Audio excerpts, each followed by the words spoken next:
Ender abi selamun aleyküm. Aleykümselam Şükrü hocam. Ramazan-ı Şerif ayının ilk günü.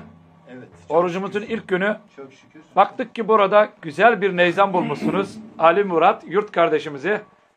Hayırdır inşallah, bir açılım olarak bize kısa bir bilgi verir misiniz? Bizim tabi biliyorsunuz uzun yıllardır Ünye Gönül Dostları Tasavvuf Musikisi ekibimiz var.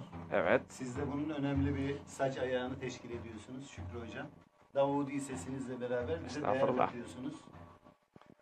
Burada tabii ki Ramazan-ı Şerif ayının ruhuna uygun da eserler icra edelim dedik.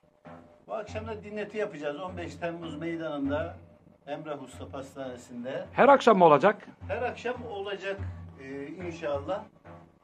Ali Murat kardeşimle beraber enstrümantal ilahiler yapacağız.